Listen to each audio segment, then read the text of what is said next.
कांग्रेस नेता जयराम रमेश की press conference. पहले 3 चरणों में मिल रहा बहुमत। रमेश का ये स्टेटमेंट।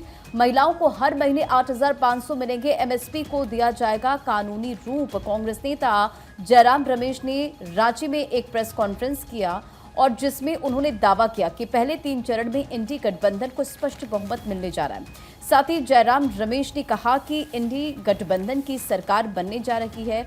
महिलाओं को हर महीने 8,500 दिए जाएंगे। साथ ही एमएसपी को कानूनी रूप दिए जाने की बात भी उन्होंने कही है। तो जयराम रमेश ने रांची में प्रेस कॉन्फ्रेंस की। तमाम बड़ी बातों का यहां पर उन्होंने जिक्र किया। साथ ही साथ आपको बताते चले, उन्होंने कहा कि 379 सीटों पर चुनाव हो चुका है। 2 चरण के बाद ही परिणाम स्पष्ट हो गए थे।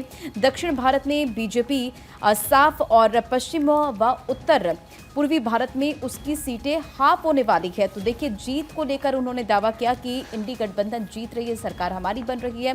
साथ ही वादे भी जो था उन्होंने वादे भी किए। कांग्रेस महासचिव जयराम रमेश ने भारतीय जनता पार्टी और प्रधानमंत्री नरेंद्र मोदी पर जमकर निशाना साधा। पीएम को आउटगोइंग प्रधानमंत्री करार देते हुए कहा कि वह झूठ की महामारी फैला रहे हैं। अखबारों में इसका जिक्र किया गया है और जयराम रमेश ने दावा किया कि 4 चरणों के चुनाव के बाद स्पष्ट हो गया कि भाजपा सत्ता में नहीं आने वाली है। साथ ही साथ उन्होंने कहा है कि कांग्रेस की राय नहीं है। सैम पित्रोदा के जो स्टेटमेंट है उस पर भी उन्होंने अपनी प्रतिक्रिया शेयर की है।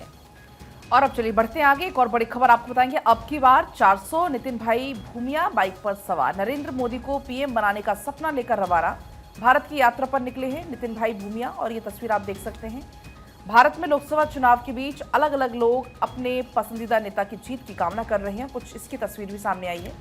इस बीच पीएम मोदी को 2024 में फिर एक बार पीएम बनाने के लिए लंदन में रहने वाले एक एनआरआई नितिन भाई भूमिया, उन्होंने ये कामना की है। नितिन भाई भूमिया मूल रूप से गुजरात के बड़ौदा के रहने वाले हैं, जो अब की बार 400 पार का नारा लेकर 71 साल की उम्र में बाइक लेकर 12 ज्योतिर्लिंग और 4 धाम यात्रा पर निकल चुके हैं। उन्होंने 1 महीने पहले अपनी यात्रा शुरू की थी। वही उनका कहना है कि जब से नरेंद्र मोदी की सरकार सत्ता में आई है तब से लंदन में उन सभी का मान सम्मान काफी बढ़ गया है। साथ ही उन्होंने लंदन के पेरिस तक की 10 बार का रोड ट्रिप किया है, जो अपने आप में एक रिकॉर्ड है। इसके रिकॉर्ड के चलते इन्हें कई बार वहां पर ब्रांड एम्बेसडर भी बनाया गया है। देखिए, अब की बार 400 पार नितिन भाई भूमिया बाइक पर सवार। ऐसा हम इसलिए कह रहे हैं क्योंकि ये देखिए, जो शख्स हैं इनको आप देखिए, इनका ये कहना है कि अगर आप देखेंगे जब से मोदी सरकार सत्ता में आई है तब से विदेश में तमाम देशों में जो भारतीय रहते हैं उनका सम्मान बढ़ा है और इसीलिए प्रधानमंत्री मोदी को पीएम बनाने का सपना लेकर ये रवाना हुए हैं। रिकॉर्ड है लंदन टू पेरिस में 10 बार गया हूँ गाड़ी लेकर लंदन से। तो मैंने बोला यहाँ आया हूँ, तो मैंने बोला अपना मोदी को मजबूत करने के लिए 12 ज्योतिर्लिंग के लिए मत्था टेकूंगा। हमारे बड़ौदा वाले 20 लाख पब्लिक के लिए प्रार्थना करूंगा। ने रास्ते में जो भी मिले उनके लिए आशीर्वाद और उनके लिए मेरी दुआएं देके जा रहा हूँ।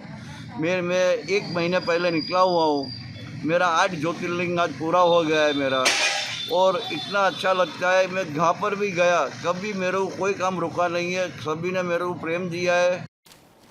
तो सुना आपने उनको क्या कुछ उनका कहना है। आगे बढ़ते हैं, बात कुछ और खबरों की। दरअसल अनंत सिंह का वीडियो सोशल मीडिया पर काफी वायरल हो रहा है। तोते के साथ खेलते हुए दिखे अनंत सिंह। मंत्री अशोक चौधरी के घर का ये वीडियो बताया जा रहा है। अनंत सिंह 15 दिन की पैरोल पर बाहर है। पूर्व बाहुबली विधायक अनंत सिंह इन दिनों 15 दिन की पैरोल पर जेल से बाहर आए हैं और इस बीच लगातार उनके अलग अलग वीडियो सामने आ रहे हैं। ये वीडियो भी देखिए आप, जो काफी ज्यादा वायरल हो रहा है और अब इस वीडियो को लेकर अलग अलग रिएक्शंस भी लोगों के आ रहे हैं। ये वीडियो ग्रामीण कार्य मंत्री अशोक चौधरी के घर का बताया जा रहा है, जहां वो अशोक चौधरी से मुलाकात करने के लिए पहुंचे थे, लेकिन उनके तोते को देख खुद को रोक ना पाए और उस तोते के साथ वो खेलने लगे। अब अनंत सिंह का ये वीडियो सोशल मीडिया पर काफी ज्यादा चर्चा का विषय बना हुआ है। अनंत सिंह और अशोक चौधरी की मुलाकात के वीडियो में ये दिख रहा है कि पहले से काला चश्मा और सफेद लिबास में अनंत सिंह सोफे पर बैठकर मंत्री अशोक चौधरी के तोते से खेल रहे हैं। इस दौरान अशोक चौधरी ड्राइंग रूम में आते हैं, कुछ कहते हुए और मुस्कुराते हुए अनंत सिंह के बगल में बैठ जाते हैं। थोड़ी देर बाद अनंत सिंह के हाथ से तोते को मंत्री अशोक चौधरी अपने हाथों पर ले लेते हैं। फिर अशोक चौधरी उस तोते से खेलने लगते हैं। और देखिए, तोता क्योंकि हरा कलर का नहीं है, ये हरे रंग का तोता, जो हम कहते हैं कि हरा रंग का तोता हूँ, चोंच मेरी लाल है, लेकिन ये तोता अलग है देखिए। और इसीलिए शायद जो अनंत सिंह है उनका मन इस तोते ने मोह लिया। और देखिए बढ़ते हैं खबरों में आगे, बात करते हैं कोलकाता की। कोलकाता पुलिस को हाईकोर्ट का निर्देश सामने आया। दरअसल अमित मालवीय को लेकर हाईकोर्ट का निर्देश सामने आया। कोलकाता पुलिस को अमित मालवीय के खिलाफ में फिलहाल कार्रवाई न करने के निर्देश हाईकोर्ट के द्वारा दिए गए हैं। इस बीच सरस्वती पूजा को लेकर एक्स पोस्ट के केस में ये निर्देश दिए गए हैं। अमित मालवीय के खिलाफ में दर्ज किया गया था मामला और नफरत फैलाने का केस दर्ज किया गया था अमित मालवीय के खिलाफ। हम तय करेंगे कि पोस्ट नफरत भड़काने वाला है या फिर नहीं, कोर्ट के द्वारा सीधे तौर पर कह दिया है और कार्रवाई ना करने के अभी फिलहाल निर्देश दे दिए गए हैं कोर्ट के द्वारा पुलिस को। बढ़ते आगे, जौनपुर के पूर्व सांसद धनंजय सिंह की पत्नी श्रीकला ने अमित शाह से मुलाकात की। तस्वीरें आपके स्क्रीन पर। मुलाकात की श्रीकला ने थाम लिया है बीजेपी का दामन और धनंजय सिंह ने किया था बीजेपी को सपोर्ट करने का ऐलान। बीते दिन भी इस खबर को हमने प्रमुखता से दिखाई थी और ये तस्वीर आपके स्क्रीन पर, जहां जौनपुर के पूर्व सांसद धनंजय सिंह की पत्नी श्रीकला ने अमित शाह से मुलाकात की। श्रीकला ने बीजेपी का दामन थाम लिया है और धनंजय सिंह ने किया था बीजेपी को सपोर्ट करने का ऐलान। और अब आगे बढ़ते हैं। मालीवाल के मुद्दे पर बीजेपी का विपक्ष पर हमला। स्वाति पर क्यों नहीं बोल रही हैं प्रियंका गांधी, ये अब बीजेपी कह रही है। स्वाति मालीवाल पर नेता क्यों चुप है, खड़गे ने सवाल पर क्यों चुप्पी साधी है, तो अब ये बीजेपी की तरफ से तमाम सवाल उठाए जा रहे हैं। दरअसल ये जो पूरा मामला था स्वाति मालीवाल का, मारपीट का पूरा मामला था, बाद में आम आदमी पार्टी ने उस बात को स्वीकार भी कर लिया था और ये भी कहा गया था कि वो जो शख्स है उस पर सख्त कार्रवाई की जाएगी। सीएम केजरीवाल ने भी इस पर संज्ञान लिया था। लेकिन अब बीजेपी हमलावर होती हुई नजर आ रही है। बीजेपी की तरफ से प्रदर्शन भी इसको लेकर किया गया। क्या कुछ अब बीजेपी ने कहा है, सुनिए। अरविंद केजरीवाल देश की जनता को बताएं कि 13 मई को सीएम हाउस में जो बदनाम घटना हुई है उसका काला सच क्या है। पिछले 48 घंटे से महिलाएं अरविंद केजरीवाल से यही सवाल पूछ रही हैं और सभी सवाल पूछ रहे हैं कि सीएम हाउस में आखिरकार एक महिला के साथ मार पिटाई कैसी हुई। यह अलग बात है कि वो मौजूदा दौर में सांसद हैं और उनकी पुरानी सहयोगी हैं और करीबी हैं। अभी तक अरविंद केजरीवाल सुल्तान साहब चुप्पी क्यों साधे हैं। अरविंद केजरीवाल ने विभव कुमार पर क्या कार्रवाई की है।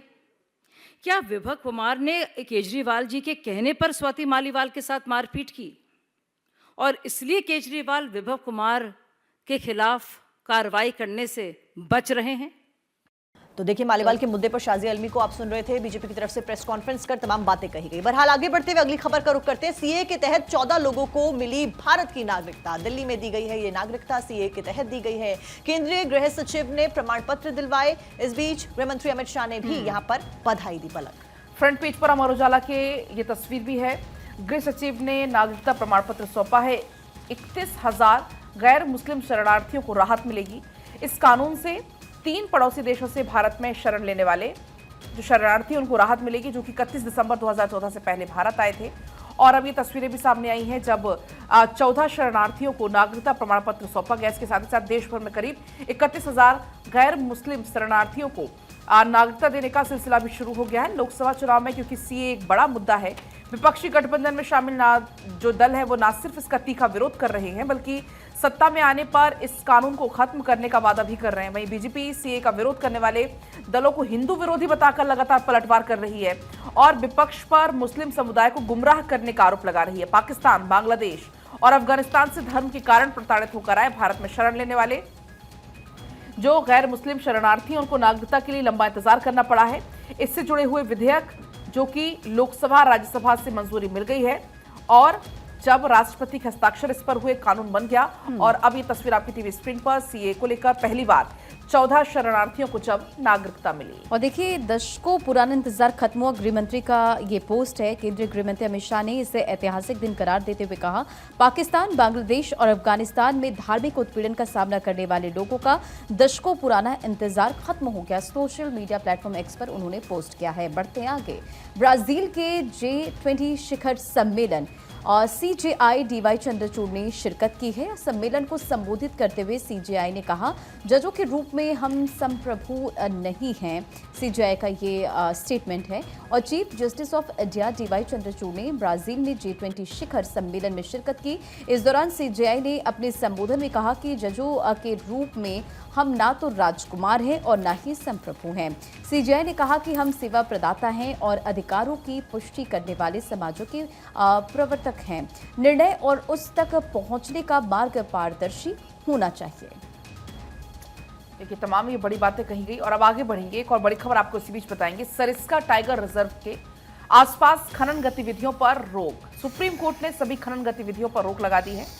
दरअसल सरिस्का टाइगर रिजर्व के 1 किलोमीटर के दायरे में अब कोई भी खनन नहीं होगा। सुप्रीम कोर्ट ने कहा है कि ये हमारे पूर्व के फैसले का उल्लंघन है। राजस्थान सरकार को अनुपालन रिपोर्ट दायर करने को भी निर्देश दे दिए हैं। जस्टिस BR गवई, संदीप मेहता और SVN भट्टी की बेंच ने यह आदेश सुनाया है। मामले की अगली सुनवाई 24 जुलाई को अब होनी है। राजस्थान के अलवर में है सरिस्का टाइगर रिजर्व और उसको लेकर अब ये आदेश जारी किया गया है कि 1 किलोमीटर के दायरे में कोई भी खनन नहीं होगा।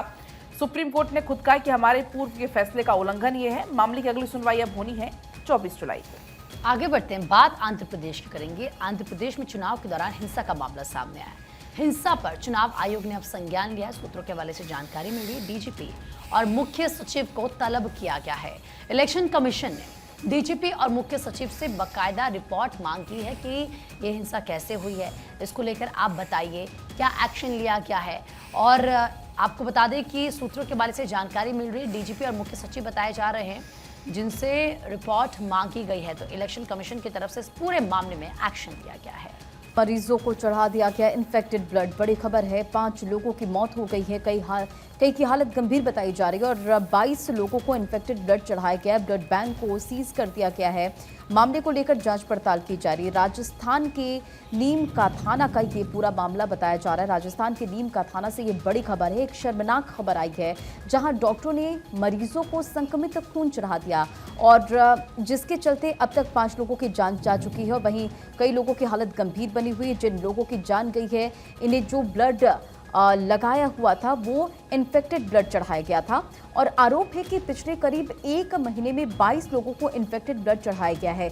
जब लोगों की तबीयत ज़्यादा खराब हुई, ज़्यादा बिगड़ी, उन्हें अस्पताल बुलाकर दूसरा ब्लड चढ़ाया गया और इस पूरे मामले का खेल तब उजागर हुआ जब मैना देवी को इन्फेक्टेड ब्लड चढ़ाया गया। खून चढ़ाते ही वो तड़पने लगी और कई घंटों बाद उसकी मौत हो गई, जान चली गई। महिला की मौत की खबर के बाद उनके परिजनों ने इस पूरे मामले को लेकर केस दर्ज करवाया और उन मामलों को लेकर अब पुलिस जांच पड़ताल कर रही है। फिलहाल ब्लड बैंक को सीज कर दिया गया है। तो फिलहाल ब्लड बैंक को यहाँ पर सीज कर दिया गया है। बड़ी लापरवाही का मामला यहाँ पर सामने आया है। ब्लड बैंक को फिलहाल सीज करके अब आगे की कार्रवाई इसमें शुरू हो चुकी है। पुलिस भी इस पूरे मामले में जांच कर रही है। आगे बढ़ेंगे, झारखंड के कैश कांड की बात होगी जिसमें ईडी ने ग्रामीण विकास मंत्री आलमगीर आलम को कर लिया है गिरफ्तार। उनके सचिव और सहयोगी के यहां से कैश बरामद हुआ था।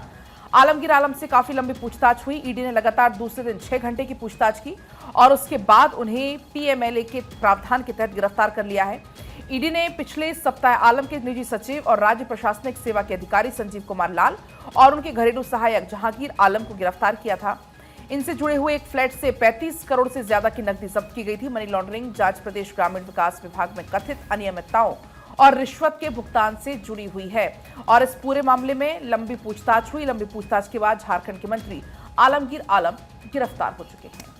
तो आलमगीर आलम को गिरफ्तार इस पूरे मामले में किया गया है। मुश्किल अब उनकी जाहिर सी बातें बहुत ज़्यादा बढ़ गई है। पहले कहा जा रहा था कि इस जांच की आंच उन तक जरूर पहुंचेगी। चारधाम यात्रा में बिना रजिस्ट्रेशन वाले यात्रियों को लाने पर टूर परमिट होगा रद्द। अब चारधाम यात्रा भीड़ नियंत्रण पर सरकार सख्त नजर आ रही है। बिना पंजीकरण के नो एंट्री का बोर्ड लगा दिया गया है। ठहराव स्थलों पर रोके जाएंगे वाहन और इस बीच ऑफलाइन रजिस्ट्रेशन जो है आज तक के लिए उसके ऊपर रोक लगा दी गई है। भीड़ को देखते हुए उत्तराखंड सरकार का यह बड़ा फैसला सामने आया। ऑफलाइन रजिस्ट्रेशन पर आज तक के लिए रोक लगाई गई है। दैनिक भास्कर के फ्रंट पेज पर सबसे पहली जो खबर है वो चारधाम यात्रा से संबंधित है, जिसमें बताया गया है कि चारधाम यात्रा में कुछ रास्ते खुले हैं। इस बीच गंगोत्री यमुनोत्री रूट अभी भी वहां पर 5 से 6 घंटे का जाम देखने को मिल रहा है। इस बीच अब तक 11 मौतें हुई हैं कुल मिलाकर। पौड़ी और टिहरी में बनेंगे होल्डिंग पॉइंट और खाना पानी भी वहीं पर दिया जाएगा। भक्तों से रोशन एक तरफ जहां केदारनाथ नजर आ रहा है। अगर बात करें डेटा जो बताता है 5 दिन में 2,76,000 लोग पहुंचे और पिछली 2 बार को अगर देखा जाए तो पिछली बार से ये जो लोग हैं, श्रद्धालु हैं, वो दुगने हुए हैं। और यहाँ पर यह भी लिखा गया है कि शुक्र है कि सिस्टम एक्टिव हुआ है, क्योंकि सिस्टम एक्टिवली फिलहाल इस पूरे मामले के ऊपर संज्ञान लेते हुए कार्रवाई और काम करता हुआ नजर आ रहा है। देखिए, बाकायदा चारधाम यात्रा पर श्रद्धालुओं का सैलाब जो लगातार उमड़ रहा है और ऐसे में सरकार जो भी है वो भी पूरी तरह से सख्त है। दिशा निर्देश जो है वो जारी कर दिए गए हैं और आज तक के लिए फिलहाल जो रजिस्ट्रेशन है वो ऑफलाइन बंद किया गया है। बढ़ते खबरों में आगे चंडीगढ़ पहुंचे पंडित धीरेन्द्र कृष्ण शास्त्री और भजन गायक कन्हैया मित्तल से उन्होंने मुलाकात की। देखिए, जब वो चंडीगढ़ पहुंचे किस तरह से उनका भव्य स्वागत किया गया। इस बीच भारी संख्या में लोगों की भीड़ नजर आई, फूलों की बारिश उनके ऊपर की गई और भजन गायक कन्हैया मित्तल से उन्होंने मुलाकात की है। पुलिस ने सुरक्षा व्यवस्था बढ़ाई, बैरिकेडिंग लगाई गई और मित्तल के घर बाबा की झलक पाने के लिए लोगों की भारी भीड़ उमड़ी नजर आई। तो ये तस्वीरें जब चंडीगढ़ पहुंचे पंडित धीरेन्द्र कृष्ण शास्त्री, भारी संख्या में लोगों की मौजूदगी नजर आई, फूलों की बारिश उनके ऊपर की गई। देखिए किस तरह से सुरक्षा व्यवस्था के बीच उन्हें ले जाया गया और भजन गायक कन्हैया मित्तल से वो मुलाकात करते नजर आए। पुलिस ने सुरक्षा व्यवस्था बढ़ाई, साथ ही साथ बैरिकेडिंग की गई। मित्तल के घर बाबा की झलक पाने के लिए भारी संख्या में लोगों की भीड़ नजर आई। और अब आगे बढ़ेंगे। दिल्ली से बड़ी जानकारी है, कस्टम विभाग को मिली है बड़ी कामयाबी। ऑस्मिया पाउडर के साथ पकड़े गए हैं 2 आरोपी। ये बड़ी जानकारी है। बहुमूल्य धातु है ऑस्मियम ये धातु है। आपको बता दें, आरोपियों के पास से 2 महंगी घड़ियां भी बरामद हुई हैं। दिल्ली एयरपोर्ट पर कस्टम विभाग ने इस बड़ी कार्रवाई को अंजाम दिया है। दिल्ली एयरपोर्ट पर कस्टम विभाग के हाथ में ये बड़ी कामयाबी लगी है, जहां से हांगकांग से आए 2 भारतीय नागरिकों के पास से कस्टम विभाग ने बहुमूल्य धातु ऑस्मियम का पाउडर जब्त किया है। इसके साथ ही साथ दोनों के पास से पुलिस को 2 महंगी और लग्जरी घड़ियां भी मिली हैं। वहीं पुलिस ने दोनों आरोपियों को कस्टम एक्ट 1962 के तहत गिरफ्तार किया है और मामले में फिलहाल पूछताछ जारी है। चलिए, बात अब नोएडा की करेंगे, क्योंकि नोएडा में ठगी करने का मामला सामने आया है। यहाँ पर डिजिटल अरेस्ट कर ठगी का ये मामला है। आपका पार्सल ताइवान में पकड़ा गया। पार्सल में ड्रग्स निकली है। पार्सल में ड्रग्स मिलने की झूठी सूचना दी गई। रेलवे के पूर्व जीएम से 52.50 लाख की ठगी की गई। आपने सुना होगा, ऐसा बहुत सारे स्कैम किए जा रहे हैं। किस तरीके से डिजिटली अरेस्ट, आपको फोन आता है, ये कहा जाता है कि आपका एक पार्सल यहाँ पर मिला है, इसमें आपका एड्रेस है, आपका नाम है और इसकी पेमेंट हो रखी है। अब आप पर एक्शन होगा, आपकी गिरफ्तारी होगी, आप पर कार्रवाई की जाएगी।